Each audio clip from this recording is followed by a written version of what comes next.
आज मुझे पहली बार ये पता चला है कि मतलब गणेश भगवान जी जो है बुद्धि और ज्ञान के साथ साथ जल के भी स्वामी है। जल को हमने व्यर्थ गंवाने से बचाया, जल को हमने दूषित नहीं किया, तो मुझे लगता है कि वो चीज़ कनेक्ट कर रही है गणेश जी से भी। अंत में मैं बस यही कहना चाहूँगी, अगर हमने जल का सम्मान किया तो वो एक दूसरी तरफ से वो एक ईश्वर का भी एक सम्मान होगा। बहुत ही अच्छा रोहिणी जी ने कहा कि जिस तरह से अगर हम यह गणेश उत्सव मना रहे हैं तो हमें जल का सम्मान करना चाहिए।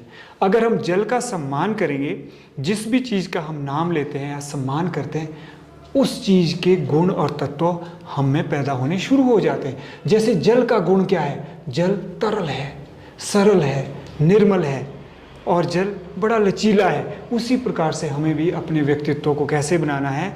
बड़ा निर्मल बनाना है, तरल बनाना है, सरल बनाना है, सहज बनाना है। और जब हम इस तरह से अपने व्यक्तित्व का निर्माण करेंगे तो क्यों नहीं हर मनुष्य देवत्व की ओर जाएगा, ब्रह्मत्व की ओर जाएगा। क्यों नहीं मैं कह सकता अहम ब्रह्मास्मि तत्त्वमसि। क्यों नहीं जो हमारी सांस्कृतिक पहचान है, क्यों नहीं वो विश्व में आगे जाएगी। हमारी संस्कृति में जितने भी यूनिवर्सल एलिमेंट्स हैं, जो यूनिवर्सल अपील है, क्यों नहीं आगे जाएगी। क्यों हमें विश्व इस नज़रिए से देखे कि हम तो सांप्रदायिक ध्रुवीकरण वाले लोग हैं, हम तो सांप्रदायिक तौर पर लड़ते रहते हैं। जो हमारे सांस्कृतिक पर्वों का रिलीजियस रेलेवेंस है वही स्पिरिचुअल रेलेवेंस भी है। यानी जो हमारे तथाकथित, जिसको हम धर्म बोलते हैं, जो सांप्रदायिक होता है, यानी जो सांप्रदायिक महत्व है वही आध्यात्मिक महत्व भी है। तो आज के समय की मांग है कि हम विश्व को बताएं कि हमारी संस्कृति सिर्फ संप्रदाय की संस्कृति नहीं है बल्कि सनातन संस्कृति है। इसमें वैश्विक तत्व हैं। हमारी संस्कृति विश्व संस्कृति की सच्ची प्रतिनिधि है, यानी हमारी सनातन संस्कृति की जिसकी हम बात करें। मेरे हिसाब से सर जो गणेश भगवान है वो प्रथम पूजनीय अपने गुणों के कारण बनते हैं। हमने मतलब हमेशा देखा है कि जब भी किसी कार्य का शुभारंभ होता है तो गणेश भगवान जी को याद किया जाता है, क्योंकि माना जाता है कि वो निर्विघ्न कर देते हैं, किसी भी कार्य को कोई विघ्न नहीं आने देते हैं। और ये सब इसलिए है क्योंकि जिन गुणों के हम उन्हें रिप्रेजेंटेटिव मानते हैं वो सारे गुण ज़रूरी है किसी भी कार्य को पूरा करने के लिए। जैसे दृढ़ता, दृढ़ निश्चय, और जो आप संकल्प ले वो थोड़े समय के लिए ना हो बल्कि जब तक आप पूरा काम अपना ख़त्म ना कर ले तब तक आप उस संकल्प पर टिके रहें।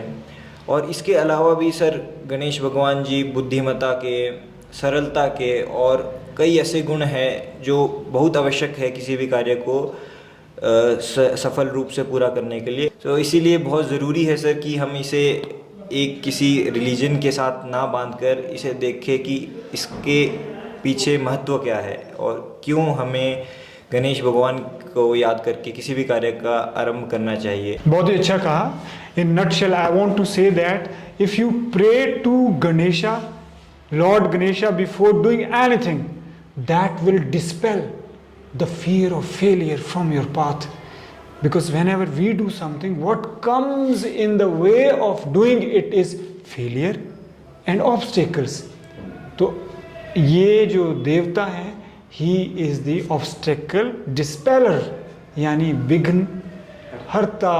जैसा आप सभी को पता है कि अभी जो गणेश उत्सव का जो एक पर्व है वो चला हुआ है, तो हम जो हमारे जितने भी पर्व होते हैं हम उसके बैकग्राउंड के बारे में ना जानकर हम बस उसे मनाते हैं और उसे एक धर्म से जोड़ देते हैं, जबकि ये बिल्कुल भी नहीं होना चाहिए। जितने भी भारतीय संस्कृति के त्यौहार है वो सिर्फ एक धर्म के नहीं है, वो मानवता के पर्व है।